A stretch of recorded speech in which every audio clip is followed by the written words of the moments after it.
Welcome to the second last session of the first AAEEBL Symposium. And this is a quick session. It is a conversation session, but we are only going to do about half an hour because it is getting towards evening on the East Coast in the States. And you've all already had a very long day starting just before 9 a.m. this morning, hearing all about portfolios and new ideas, new tools to test out, and new ways of engaging students. And so what I wanted to do in this session, and my name is Kristina Hoeppner, if we haven't met before, I work at Catalyst IT in Aotearoa, New Zealand. And there I work for the Mahara project team, or on the Mahara project team, where we create a platform. And so what I'm interested in is, of course, the entire conversation of what platforms people use and how they engage with the different platforms, and then also where AI comes in. And so we've had a few sessions already on the topic of AI. Right before this one, Elle and Megan from Old Dominion University talked about design aspects in particular and how they use it. Right before that was Teresa from Santa Clara University, who shared how students use AI in particular for writing and when she encourages it, when she discourages students. And so I'd like us to really follow on from these two sessions, but also all the other mentions that we've had earlier in the symposium around AI. Where are we at right now? What would you like to be able to do in your portfolio platform of choice? And what you might not want to do. Because just as a brief summary, we've heard AI for design and layout, AI for reflection. There, of course, we've been playing in the community with Riff quite a bit over the last few years as reflection partner, so that students don't create a prompt and the AI just spits out a reflection that is not the students, but where the students is guided through the reflection by using good reflection, by getting good reflection questions.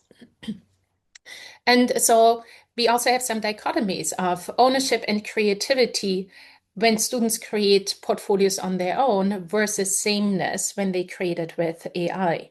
However, on the other hand, AI could avoid the blank page syndrome because it can provide some guidance, and it can also help students who feel they are less creative, especially visually, to bring more in that visual element or create short videos or audios or images that work within their portfolio, where in the past it might have been just very, very simple and text-based.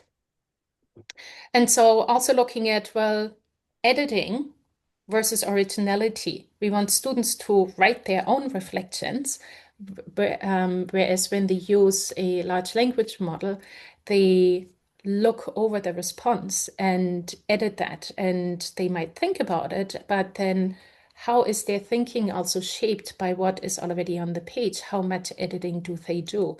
How much do they transform into their own voice?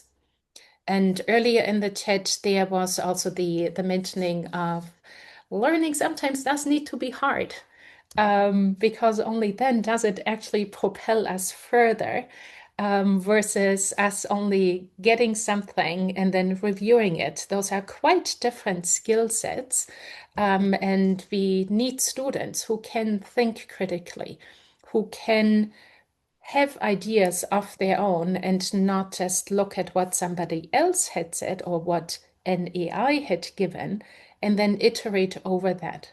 Because then the question again comes in, is it then all pretty much the same? Where do we see innovation?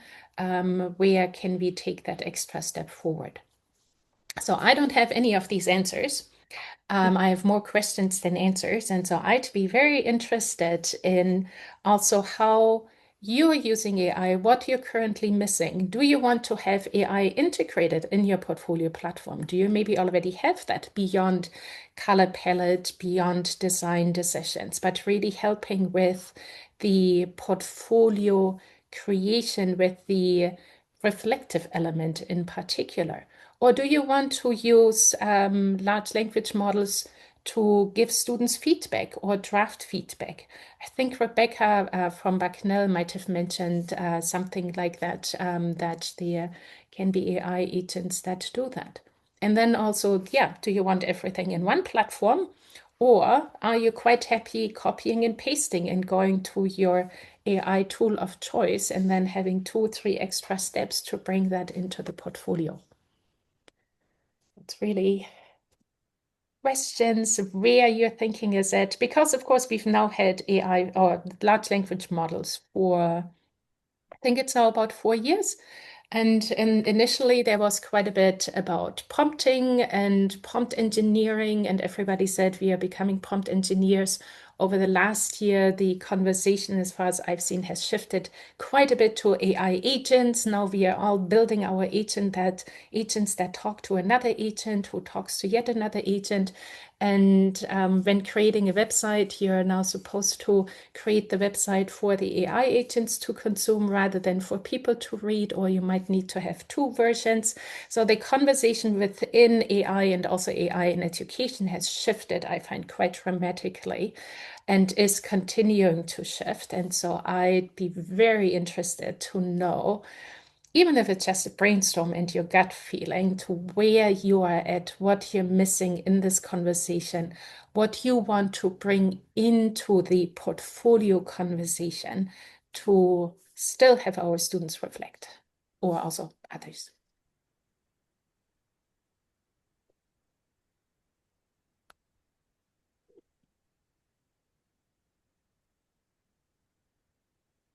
And you don't need to have the answers either.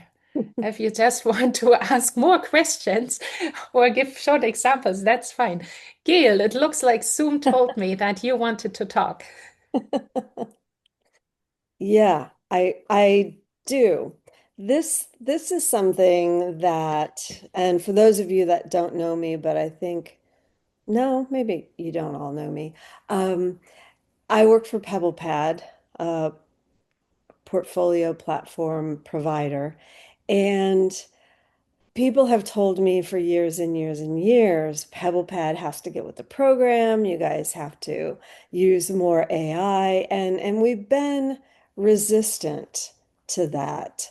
Um, but we've dipped our toe in the AI water, and the way that we've started to do that is through productivity tools, right? So we have templates and workbooks that we create. So the first thing we did with AI was a workbook creator because these things take a lot of time, a lot of effort.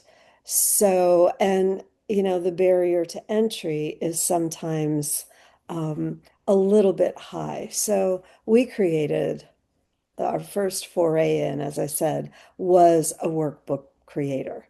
And that was mostly popular. I think there are people in this room that don't love it, Andrew. Um, but mainly popular from, especially our newish customers. So given that popularity, the next thing that we're rolling out, and we're just rolling that out now, is a workspace creator. So in PebblePad, we have the assessment space, Atlas, and this integrates with the LMS and um, course instructors have to know how to create a workspace. It's not difficult, but that's easy for me to say as someone who's been creating workspaces for 10 years now. So that does seem to have a barrier to entry. So, but again, another productivity tool. And the number one question that I hear from a lot of customers is, are you using our work to train your AI bot? What are you doing with this information? And yeah, we are when it comes to workbook creators and workspace creators, we're more hesitant to go down the path of reflection because that has very, very sensitive private information that we just, don't want to take from students or learners. So that's how we're doing it. We it's a mixed bag of popularity, but mainly popular. But given its popularity, Andrew, I think you'll start to see more and more AI in PebblePad.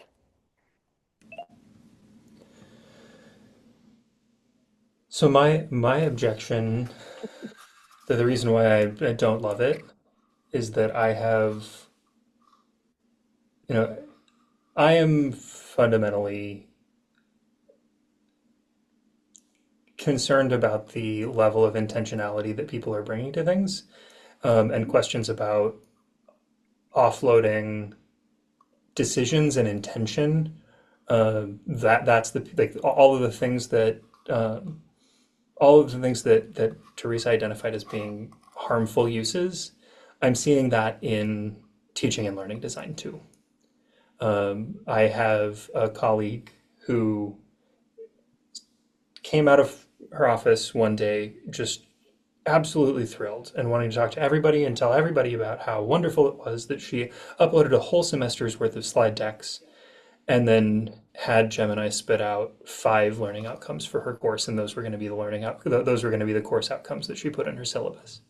My brother in Christ, you wrote the slide decks without having the learning outcomes identified first, and they're the same slide decks that you've been using and teaching from the last like 4 or 5 years, and you needed the LLM to generate the learning outcomes for you rather than and so my concern with the AI workbook builder has been uh, engaging deeply with the tool actually informs the decision making and like sort of creates the like shines the flashlight on and burns the fog off from those particular parts of the video game map for activities and for activities and for prompts and for elements of the course design that you may not have thought possible. And what it bringing the intention to the design of the like particularly for the workbook designer, bringing the intention to the design of the activity, particularly in light of the reporting suite and the assessment tools that are built into PebblePad. Like, if I don't have a really clear picture of like what the data is that I'm going to want to get out of it, then I'm going to choose different template elements that are going to produce the wrong kind that aren't necessarily going to produce the kinds of data that will be useful to me. So there's an intentionality about what there's an intentionality about what I'm actually asking for students to engage in, what I want students to get out of this activity, and what I need as a representative of the institution thinking about the data that can be generated and knowing what the constraints of the tool are and in using different pieces. And those are questions that are not available. Like they're not available in prompting the workbook generator, and B, the output from the workbook generator is a bunch of long long form paragraph text entry boxes. And the question like the prompt questions might be okay, but they're all kind of in that samey kind of a move. Um, so I really want to be very deliberate with faculty members around like really clearly and deliberately designing their learning activities. And I worry that half-baked ideas turn into half-baked prompts, turn into half-baked workbooks, turn into half-baked learning experiences for students. I wonder if that highlights a bigger problem that some faculty might not have the appropriate training and learning design skills in order to know, okay, first define, create the learning outcomes and then work on your content. rather than saying that the tool is the problem that they're using. Because in a way, I'd almost applaud them that they finally have some learning outcomes, even though they are kind of coming second.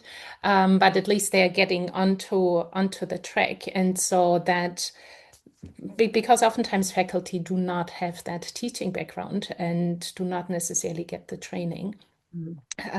So yeah, lots of different wider education questions that will need to be addressed. And of course, now it can make things a bit easier. And we are getting to the point, well, yeah, how much input do they then still bring in, or do they say, is it good enough? Because similarly to what Teresa had told us earlier about I find the constraints that the students have, so time constraints, fear, fear of doing things wrong, which we also talked about yesterday, and some might also be trying to overcome imposter syndrome. Faculty will probably have the same. And so for them, something that is good enough might be a very different view from somebody else. How are others using, or are you already using AI for draft feedback or for helping students with their reflection?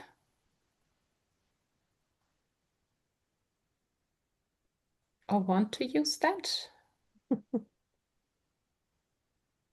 Well, Digication has an AI reflection bot built in, and I use that with my students in my psychology class this last semester to help them get ready to be able to do the elevator pitch, which is their final assignment. And I asked them to upload their chat, and that they were required to spend at least 10 minutes with the bot. Because if there's just a few of them, you can say, I'm done, right? And then it doesn't get very deep. But they got really deep. And their videos were like way better than they had been in previous years. And what it did was it was very much like the riff. I can't remember what it was called. But it was very similar to that. But it was guided by the taxonomy of reflective inquiry that they have developed at Education. That's sort of 16, I think it's, I don't know. Anyway, Rebecca talked about it too, the Tory categories. So it's guided by that. So the questions the bot ends up asking students, really, some of them, when you read through it, it's like, oh, this is exactly like how I would talk with them, right? The kind of questions that the bot ended up asking students. So it was an experiment. I don't know if I would continue to do it.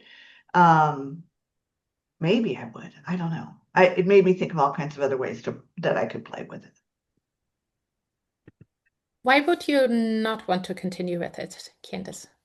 Well, it was my class has 100 students.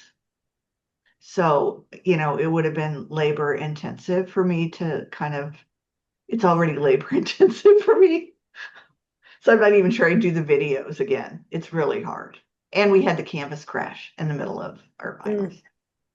Right. So really it's more about the being able to review the chats, which were super fascinating. If I didn't do that, that's why I'm saying, yeah, I probably would do it. Yeah. One feature that Riff has now is that you can, as instructor, you can see a summary of the conversations that the students had with the bots, and it can identify themes that have come out so that you can drill deeper into it. You don't have to read all the chats in order to see what you might want to bring back into the classroom. Megan, you've put some things into the chat. Do you want to voice them? Yeah, sure. I mean, you guys can tell I'm a Gemini. I'll go either way on this debate. I have some real concerns when I listen to colleagues talking about, I mean, I do it myself too, right? Sometimes like, hey man, I'm a little stuck here. I'm not saying it right. But some of my colleagues who are just feeding in their instructional design material into these AI systems, like I asked ChatGPT and it's like, well, you just gave ChatGPT free data, so it thanks you for that. Um, I'm looking at larger conversations across higher ed that are eroding expertise and diminishing budgets. And the more that we feed into those systems, are we potentially training our replacements or making it so that, you know, you have a small army of people teaching these AI generated courses that one of the things I like here at ODU Global has is currently optional, but faculty can give them their entire course material. They'll feed them into a system. They have them record about 80 words, and then they create an AI avatar that's realistic. And the students don't realize that it's not the faculty member. And like one of my colleagues is solidly, you know, a white woman, and they created an African American professor, which I was like, this is a fascinating moment of like digital blackface. Like I have a real issue with that. And so I think that all kind of intersects. So that's my negative Nelly. Like when I talk to folks, I'm like, I'd be real hesitant to hand a system my personally designed content. I want to stay as unique as possible to this institution in really tough times. And I came across this Substack where they call it academic fracking, where like academic publishers have been selling all of those free articles you've been writing for them and training these LLMs too. So that system has always been an ethical concern.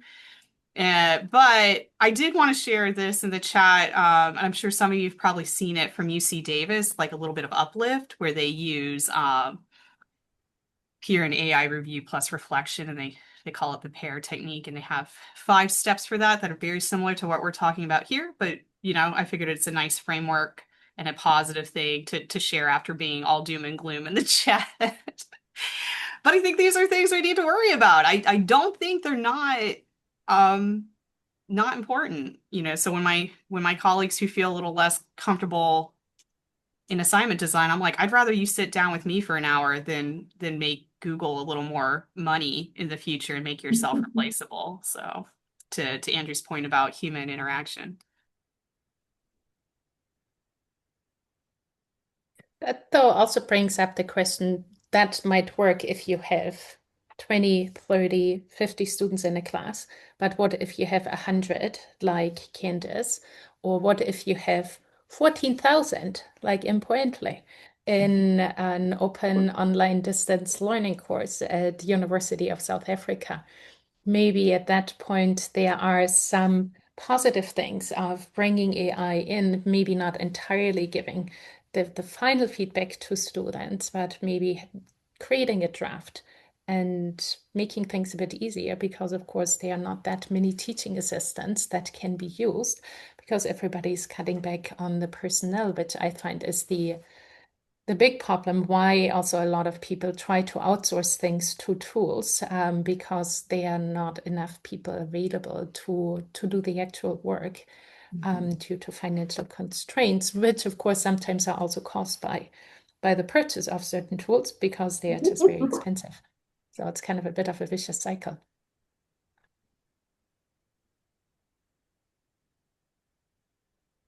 Any other sentiments, rants, questions, opinions, ideas of what is a successful use of AI can be? I mean, we did see that with Elle and Megan, in particular in the design area, in creating visuals. And also what Teresa had mentioned earlier, when you have international students, if they put their text through a grammar checker or something like that, it can make it a bit more polished. It doesn't mean that it has to rewrite it entirely, but it can make suggestions. So any other ways of how AI could be used quite successfully in portfolios? I don't Hello. know if this is necessarily it, although maybe it's just some observation. So Rebecca and I are going to be at our American Society of Engineering Education conference in Charlotte starting on Sunday. And, in reviewing papers, it's a peer review process for abstract, draft paper, final paper. They explicitly said, don't use AI. And I was just reviewing for a journal, and it was the same thing. Do not take the paper and put it into AI to generate a review. And so the fact that it had to be said, obviously, in terms of publishing, they're obviously thinking about this. So that's just an observation. A second observation is I was talking to a friend of mine who teaches 7th, 8th grade English. And in terms of what this pipeline is that's coming to our institutions, right? So I said, oh, because, she was saying, like, AI, it's been terrible because all of a sudden these students who didn't know what an M dash was are using M dashes and semicolons appropriately. And so what I said, are you guys going to like the equivalent of blue books? Or are you doing more things in class and things like that? She's like, we are. But one of the challenges also, this is a generation of kids who did not learn penmanship. They didn't learn handwriting. So actually they don't have the fine motor skills to write. So they're doing more in class. They have to, right? Outlining, all these sorts of things, and they're writing, but it's like really hard to read it's like illegible. So that's also interesting too, because I definitely remember my kids going and also learning handwriting, and the cue that was like a fancy two sort of thing and stuff back in the day. Candace, you might remember. But like again, like so they're not, because they're so used to a phone or typing and things like that on a computer. So I don't know what that means in terms of fine motor skills, physical fine motor skills, that they're unable to physically write in a way that people can read it. So anyways, I don't think that's a positive thing. Well, and plus, there's that research that shows when you write, different neurological processes are happening. So you're thinking in different ways and you retain that information more. Plus, our students are unable to read historical documents. And so we're losing histories that are not digitized. So again, going back to power structures, who gets to preserve the past and who gets to access it are very much being controlled by those losses. But I do think we're seeing a swing towards the analog. Like I mentioned earlier, a lot of my colleagues are doing more analog in class, but then it makes its way into the portfolio later. And so like I think James Lang in retrieval practice and interleaving. So if you did something in class and then later you pull it back into your portfolio, now you've had 2 points of different types of memory work. So I think the two can work in tandem rather than replacing each other. Right. That's my uplift. That's good. That's a good one. That's a good one. Yeah, because it's not really an either or anymore, because as you had said earlier, some platforms you can't escape the large language model anymore because it is built in, and it is built in a way that you don't even notice it, or it's very difficult to notice. Or when you go to a doctor, if you do a chatbot, suddenly it looks like ChatGPT, and you can't not use it, or it's very difficult. And in a way, I find they can sit well side by side, but the students and also faculty or anybody engaging with them needs the critical skills in knowing when to use them or what to do when they're using them, to see, well, do I maybe want to draft the whole thing first and just get suggestions afterwards, rather than creating a prompt that then produces a text? Or do I need it in order to create visuals to tell my story better? And me as a complete noob and not being able to decide on colors and making sure they are aesthetically pleasing so that people don't shy away from reading the content or get distracted. But knowing that and having the critical conversations around it and the critical thinking of employing them or not employing them, I think is becoming more important, so that we can spot when we might want to escape, or when it might be a good idea to use any of those assistive tools. 2 thoughts that move in different directions. So I'll do the bummer one first. We also, like, at the same time as all of this is happening, we also know that students are struggling, that we have a ton of mental health care needs on our campuses. And I don't know of any other tool that we have available through university sanctioned resources that has facilitated people pursue like ideating and actually enacting self-harm. Um, I don't know that it's I don't know that there is like if we had a campus dining vendor that put the like little option to poison your lunch on the buffet, we would probably not keep that campus dining vendor.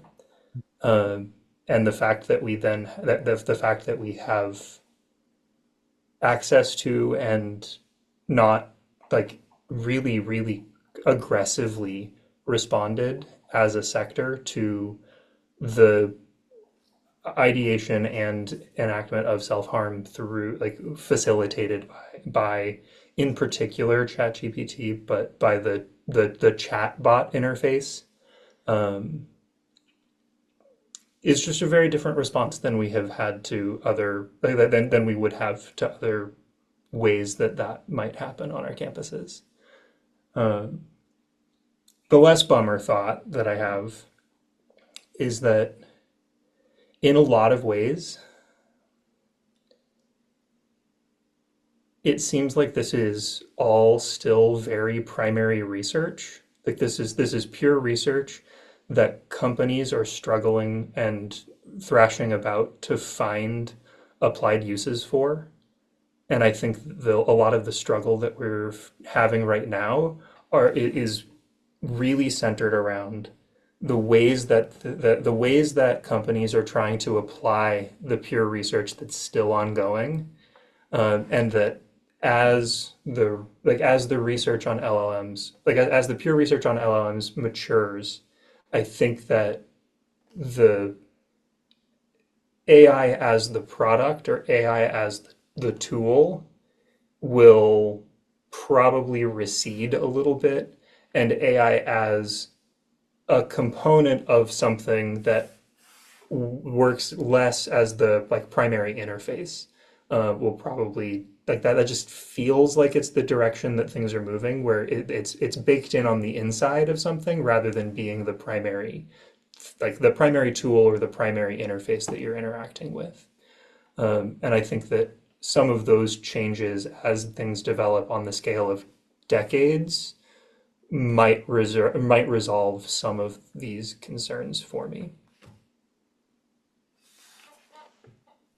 Thank you for bringing these concerns to the table, and there's clearly a lot more that we need to experiment with, see also what students are already doing on the site or what faculty are doing on the site, or also in the workplace, what is being done on the site.